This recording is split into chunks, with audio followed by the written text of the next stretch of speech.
Hi, this is Elizabeth with craftsbyhappystamper.com. Thanks for joining me today. This card is part of the fall edition of the Can You Case It challenge that's being featured this week. I decided to do some fall flowers for my card. It's been a long time since I've done a card video. I've just been too busy, so I hope you enjoy this video. First, I guess I should start out with saying that I didn't plan this card before I started filming, so you'll see me second guess myself and try to figure out some little tricks as I go along. So first I decided that I wanted to do that. I thought three flowers fit perfectly on this little card base, which is just 3 by 4. And um, I decided that in order to do the three flowers, though, I wanted to do some masking. And you can do much more complicated masking than I'm going to do. I'm just using a piece of cheap copy paper, and I stamped one of the flowers on it, just using my regular Early Espresso ink. It doesn't matter what ink you use. And then I fussy cut it out. I'm a slow fussy cutter, so I cut that out, but you could see it in the lower left-hand corner. So first I'm stamping my middle image, which is going to be the focal point image. And then I put my mask on top, and then I stamped one flower on either side. And you'll notice that I decided to change the orientation of the flower. I had to stamp that one twice because it obviously didn't stamp well the first time. To make it look like it was three different flowers, but that does complicate my life a little later when I do the color on top because it's harder to tell how to stamp the colored image when you don't do them all in the same direction since each petal is a little different. And I decided to do one flower in the upper left hand corner of the inside panel, which is just very vanilla. This is all on very vanilla cardstock. So now I have my mask back in place on the front panel, and I decided to use Perfect Plum for my outside flowers. And it looks really, really dark right now, but it actually lightens up as it dries and settles into the paper. And I think you'll agree with me that it really looks striking with the center flower, which I'm going to do in Watermelon Wonder. When I first saw this color, I thought it was just too bright. I wasn't sure how I would ever be able to use it, but I feel like I really love it on this very vanilla background. It kind of mutes it a little, so it's not so strikingly bright and vivid, and I think it really, looks perfect. You can see me trying to line up and figure out where it goes because I rotated the flowers and but luckily with this Garden and Bloom stamp set, it doesn't really matter what direction you do it because it's supposed to have a very loose watercolor look. So it doesn't even matter if you line it up properly. You see, at first it kind of looks like I didn't get enough ink on it, but that's the watercolor look that you're going for. And as it settles and dries into the paper, you'll notice that it looks much better. So after I have my three flowers, I decided that my center flower looked a little weird just laying in the center. It needed a stem or something to ground it a little. So I added stems, and I realized that the one on the right didn't really need a stem because of the orientation of the flower. But regardless.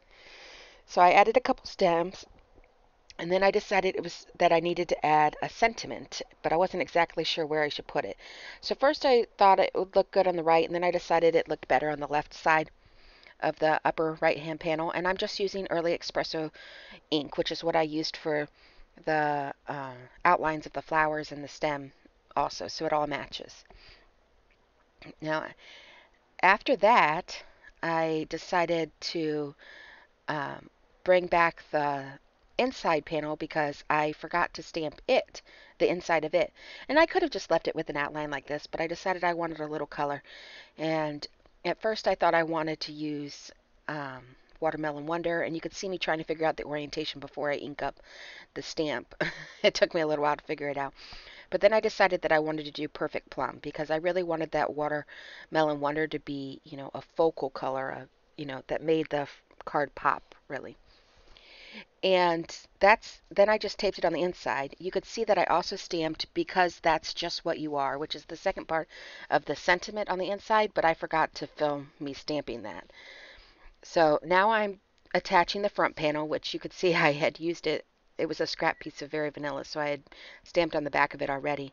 And I'm just matting that with a very small Early Espresso mat, which just is 1/16 inch all the way around. So it's very little that shows.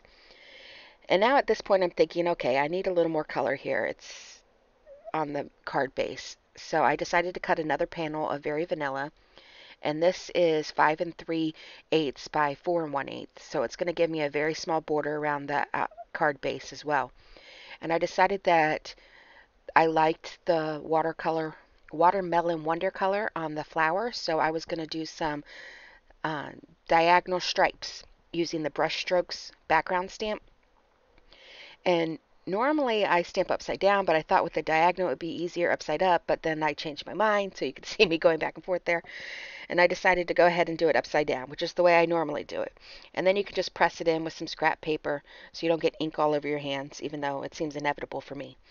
But then when I did the second half, because this is just a regular A2 size stamp, I realized that doing a diagonal upside down was too hard to line up. I just couldn't figure out how to do it to line it up properly, even though I could kind of see through the paper a little. So I decided it was easier to line up if I stamped it from the top. And I think I did a pretty good job, although I'm,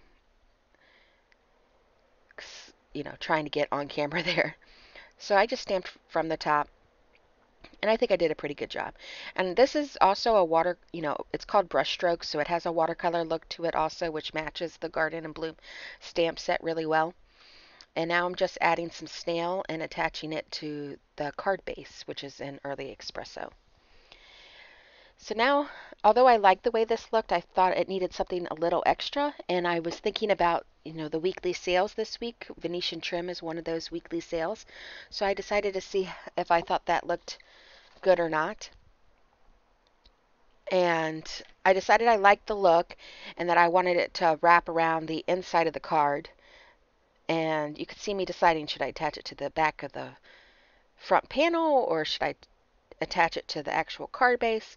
Since it's going to be underneath that front panel, nobody's going to see that part. So I decided it didn't need to wrap completely 100% around the card.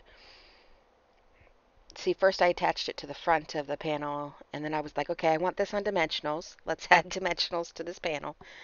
And then I got rid of that. I decided it needed to go attached to the card base so that it wasn't, puckering underneath that.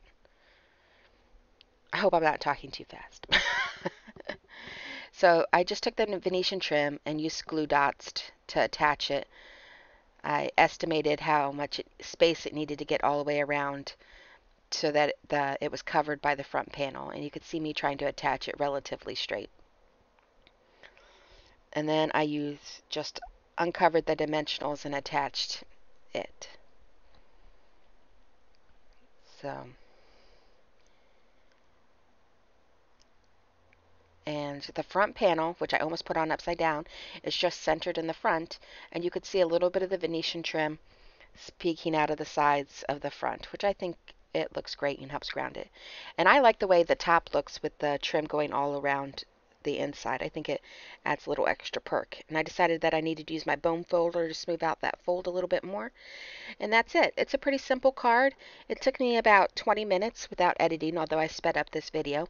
I hope you enjoyed this video, and if you did, please give it a thumbs up or give me a comment in the comments of this video. You can get details for the supplies if you follow the link in the description to my blog. And if you haven't already subscribed to my channel, please do so. Thank you.